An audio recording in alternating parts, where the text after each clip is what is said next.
พี่น้องผู้ข่าขอแสดงความเสียใจกับการจากไปกับนางเอกลิเกและลูกทุ่งชื่อเสียงโด่งดังวิรดาวงศ์เทวันน้องสาวแท้ๆของกุ้งสุธิราชวงศ์เทวันเจ้าของผลงานเพลงขอเป็นพระเอกในหัวใจเธอหลายผลงานเพลงเทพี่บ้านไพ่หลายเพลงกุ้งสุธิราชแต่ตัวของวิรดาวงศ์เทวันเพลงที่ดังๆของเรารอเพราะรัก รอเพราะรักขับว่ารักเป็นยังเสียงจังสิล้อกันย้อนว่ารักนี่ตัวเราเฮยเล่าได้จากไปอย่างสงบกุ้งสุธิราชผู้เปลี่ยนอายก็เลยมาพูดไปจังสิละวันนี้คือวันที่ต้องเอ่ยคำลาจริงๆแล้วใช่ไหมมันเจ็บปวดใจมากเกินกว่าที่จะยอมรับแต่มันคือเรื่องจริงหนูเข้มแข็งมากที่สุดแล้ววิหนูคือดวงใจของพ่อแม่ดวงใจของพี่ของคิงของวาคิน เรามีกันแค่2 คนพี่น้องพี่ก็เข้มแข็งเพื่อครอบครัวของเราเพื่อแม่เพื่อวาคินเสียดายที่หนูมีเวลาเหลือน้อยเกินที่จะมีความสุขได้เห็นลูกนานกว่านี้ไม่ต้องห่วงนะวิพี่จะดูแลแม่ดูแลวาคินให้ดีหลับพักผ่อนให้สบายนะวิพี่รักหนูสุดหัวใจนะวิพ่อคงมารับหนูไปเป็นนางฟ้าบุญสวรรค์นะ นางฟ้าของพี่วิรดาวงศ์เทวันเมื่อวันที่31พฤษภาคม2568เวลา19:55 นาทีน้องวิรดาเสียชีวิตด้วยอาการสงบพนาวาวันที่1 มิถุนายนกสิมีพิธีรดน้ำศพที่บ้านวงเทวันอำเภอสวรรคบุรีจังหวัดชัยนาทเวลา16 นาฬิกาวิรดาวงศ์เทวันพี่น้องคนหลายคนก็สงสัยว่าเราเป็นอย่างน้อเราเบิดบุญย้อนอีหยังพนาวานั่นนะกุ้งสิทธิราชเคยมาโพสตั้งแต่ปี2566เดือนธันวาคม2566เป็นไข้เลือดออกสร้างเป็นพี่น้องเป็นไข้เลือดหัวออกเดือนธันวาคม66พ่อมกรา67กุ้งสุทธิราชกับโพสว่าน้องไม่รู้สึกตัวนับตั้งแต่ต้น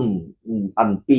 67มกรา67บ่รู้สึกโตมาตลอดข้าเจ้ากับบ่เลยพัดถากดูแลดีจนวันที่31พฤษภาคม68น้องกระจากไปอย่างสงบพี่น้องวิเลดาวงศ์เทวันมันเป็นตาย่านเนาะไข้เลือดออกนะผู้เป็นนักกะจนว่าซอกนี่พี่น้องผู้ลังคนกะตุยไปแต่ตอนนั้นก็มีบัดนี้เล่าบ่รู้สึกตัวแต่ปางนั้นบ่เป็นธรรมดาเด้อพี่น้องหน้าฝนในยุ่งกะหลายพากันรักษาสุขภาพให้ดียุ่งนี่โตๆมันลายจังได๋ไข้เลือดออกนั่นน่ะคันอันนี้หยังก็เกล็ดเลือดมันสิต่ำบัดนี้น่ะเกล็ดเลือดต่ำแล้วบัดนี้เลือดมันก็สิออกง่ายออกอยู่กระเพาะก็เฮ็ดให้เลือดออกในกระเพาะเลือดออกในสมองก็เฮ็ดให้บ่รู้สึกตัวน้ำตัวนี่ก็ถือยังก็เป็นจ้ำดำๆขึ้นกับหม่องเขาเจ้าก็เรียกว่าไข้เลือดออกมันที่ได้เกล็ดเลือดต่ำเฮ็ดให้ช็อกพี่น้องวิรดาวงศ์เทวันหรืออันน้องวิเนี่ยเกิดวันที่22พฤศจิกายน2530อายุ38ปีพี่น้องมีเกิดในครอบครัวลิเกมีความสนใจเป็นลิเกตั้งแต่อายุ7 ปีก็เลยฝึกกับครอบครัวจนว่าได้เป็นนางเอกลิเกชื่อเสียงโด่งดังเล่นคู่กันครับอ้ายกุ้งสุธิราช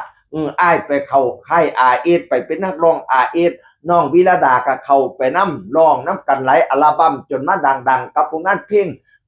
รอเพราะรักนี่ล่ะบ่แม่นหลายล้านวิวเติบแล้วพี่น้องออกหลายสิ่งหลายเที่ยกันหลายล้านวิวแล้วก็นักร้องหลายคนก็ไปคอฟเวอร์พี่น้องและเธอก็จากไปแล้วในอาการที่สงบเมื่อวันที่31พฤษภาคม2568ก็ขอแสดงความเสียใจนำเด้อพี่น้องว่าอายุหวังแต่น้อยๆนึงเนาะคือกันกับกุ้งแล้วว่านั่นล่ะอยากให้เบิ่งลูกไปโดนๆมีลูกชายผู้หนึ่งแต่งตัวเป็นลิเกเล่นลิเกน้ำลุงน้ำแม่ตาฮักน้องบาคินเป็นตาฮักเป็นตาแพงเป็นตาแง่งเป็นตาเบิงอายุ7 ปีแล้วพนาบานนั่นน่ะน้องก็มาจากไปไว้ให้จังสิล่ะพี่น้องชีวิตคนเฮามันบ่แน่บ่นอนบ่แม่นว่าการตุยนี่เป็นอาชีพของผู้เฒ่าเด็กน้อยมันก็ตุยได้คือกันพี่น้อง มาเจ้าของเด็กน้อยสิบ่ตุยบ่เมียนได้เป็นเด็กน้อยน้อยบ่โดนก็สิเฒ่าเขาสิเอิ้นว่าคนแก่หลานเหลนลูกเต้าเต็มบ้านครับพะล้านบ่ทันนั้นท่านโดนผัดตุยหนี้จากภาคผัวแม่เลี้ยลูกน้อยไปจ้อยบ่เต่ามา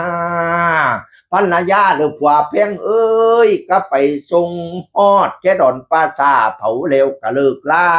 ให้หน้าดีเงินคำแก้วหัวกล้วยมามิงเอาไปนำกับบ่ได้เอาให้กับบ่เอานี่ล่ะเพิ่นจังว่าพระพุทธเจ้าให้จังไปได้ตรัสสั่งเทศนาอย่าสุภากันหลับนอนนั่งง่วงเงาง่วงให้ติดวางเอาไว้คำสอนพระองค์มาให้มีทานมีศีลมีภาวนาใจสิใสดังแก้วให้จำไว้